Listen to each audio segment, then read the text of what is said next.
With Gaza war more than 4 months on, the Israeli President Isaac Herzog went out to the world to say that Hamas wanted to exterminate Jews. This book was written by Dr. Mahmoud al-Zahar. Dr. Mahmoud al-Zahar is one of the founders of Hamas. He's a well-known Hamas leader and a political figure of Hamas. The proof was a book he held in his hands. It has the title The End of the Jews, and it partly praises the Holocaust. No author name anywhere on the cover, but in his speech in Munich, Herzog claimed that the book was written by Hamas leader Mahmoud al-Zahar. It was found in Gaza, he says, as another proof. But that was Herzog caught spreading misinformation again. Al Arabi Television investigates in the next few minutes the Israeli president's claims and unveils his serial fallacies. Herzog's statements spread in the media. Israeli and Western websites and newspapers published Herzog's words without any attempt to confirm its authenticity. They touted it as a new evidence confirming the link between the lawful Palestinian resistance and extremism. Had they looked behind the words, they would have found what we found. The book that Herzog brandished doesn't belong to Zahar or Hamas. It is by an Egyptian Salafist named Muhammad Izzat Muhammad Arif, who believes that what he called the end of the Jews is a Quranic and biblical prophecy. We found that even the Israeli National Library has the book and clearly refers to its author, who's also nicknamed Abul Fida. In his version of the story, Herzog chose to ignore another reference whose credibility is not disputed. The Hamas movement's charter, which stipulates that the conflict is not with the Jews, but with Zionism. But Herzog's false claims were well received by Israeli accounts on social media. Our team analyzed the discussion around his Munich speech, specifically between February the 17th and the 20th.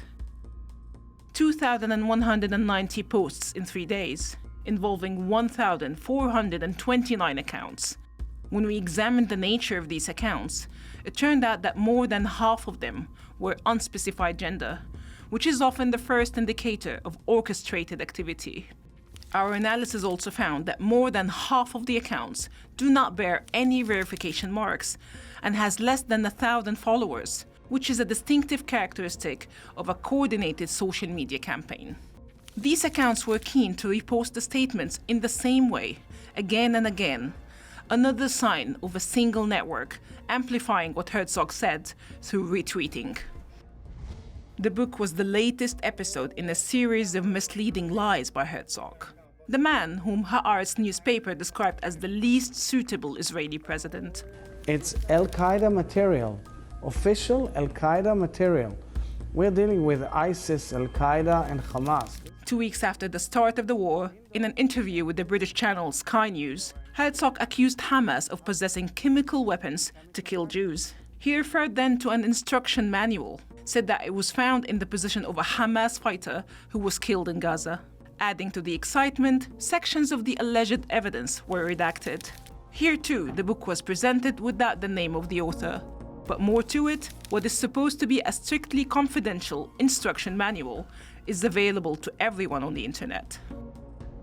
The book, The Supreme Paradise, is about the life of Ramzi Youssef, a member of Al-Qaeda, and in a chapter describes how to hold firm in what the extremist group refers to as jihad.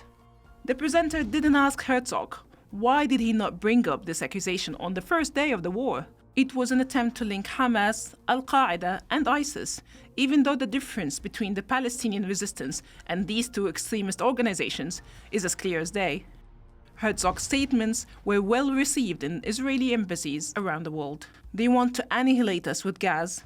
Again, the Israeli embassy in Baku tweeted. It was also picked up by Western media, which didn't make any effort to refute it. Herzog didn't face any pressure to validate his story. Is Adolf Hitler's book. And here is another fabrication. It's the book that led to the Holocaust and the book that led to World War II. This is the book that led to his victory in elections in Germany, which led to the worst atrocity of humankind, which the British... In November, nearly a month after the war, Herzog appeared in another interview with the British broadcaster, the BBC. He showed a copy translated into Arabic of Hitler's famous book, Mein Kampf, claiming that the occupation army found it in a children's book in a house in Gaza.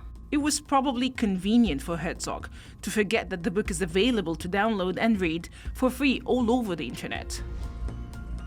But it is never accidental that the Israeli president is chosen as a mouthpiece for propaganda.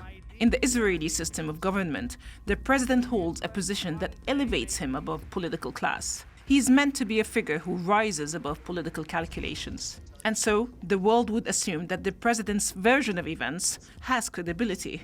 But Herzog has a long record of lies, a legacy that won't leave him soon. His inflammatory speeches made a case in point for South Africa as it sued Israel in the Court of Justice for committing a war of genocide in Gaza. And the irony is that Herzog, who accuses Hamas of genocide, called for it in Gaza, when he held all Gazans, without exception, responsible for the October 7th attack. Unequivocally, it's an entire nation out there that is responsible. It's not true. This rhetoric about civilians not aware, not involved, it's absolutely not true. They could have fought against that evil regime.